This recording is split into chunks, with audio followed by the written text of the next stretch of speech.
Ahoj, já jsem Fanny a dneska si spolu upečeme domácí granolu. Akorát to bude trošku realistické, protože se přiznám, toto video točím už od rána a vždycky, když uspím malou, položím jí, tak pláče. Teďka mi tady spí na mě, takže společně si pojďme tu granolu upéct. A za mě určitě domácí granolu doporučuju, víme, co do ní dáme, můžeš si udělat podle chutí, podle toho, co třeba máš doma, jaké máš ráda oříšky, semínka. A pokud to srovnám s kupovanou granolou, tak určitě doporučuji. Pokud chceš mít tu granolu lepší, aby neobsahovala vlastně palmový tuk, aby neobsahovala přidané cukry, tak ta granola je samozřejmě dražší a za mě domácí granola je určitě i levnější a hlavně víš, co jíš. Takže pojďme si společně tu granolu udělat. A jako první, co si připravíme, jsou vločky. Já jsem použila tady ty. Dám tam vlastně víc než půlku balení, takže ještě přisypu.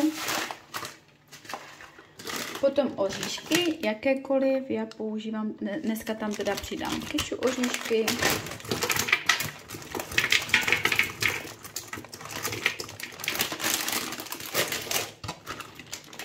Pekanové ořechy, taky chci dneska přidat. A já teda všechno dělám od oka. Vždycky si tam dávám i semínka, takže přidávám semínka. Je ještě trošičku lněných semínek. Potom vždycky nějaký syrup, já miluji čekankový syrup, ten obsahuje i spoustu vlákniny, spoustu inulínu, takže čekankový syrup za mě top. Rozpuštěný kokosový olej, trošička soli himalajské a všechno to společně zamícháme. Tak já jsem teda ještě přidala trošku víc vloček a víc oříšků. Já teda nedělám nic podle gramáže, nic nevážím, takže vždycky všechno od oka. A někdy udělám víc sladší, někdy zase víc oříškovou, někdy víc vločkovou, takže neřeším, prostě podle oka.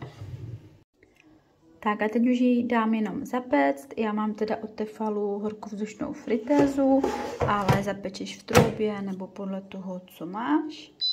Já dám teda pečení a na 180 stupňů snížím to aspoň tak na 150 a když tak ke konci přidáme.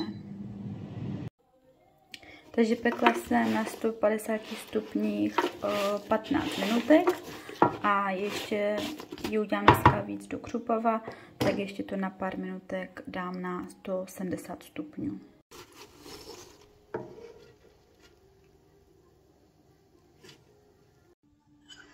Tak malá mi usnula, granola už se upekla.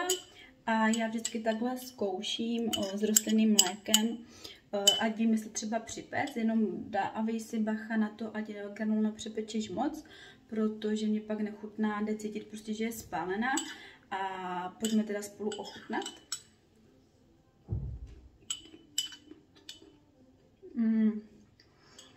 Za mě výborná, myslím, že se mi fakt povedla.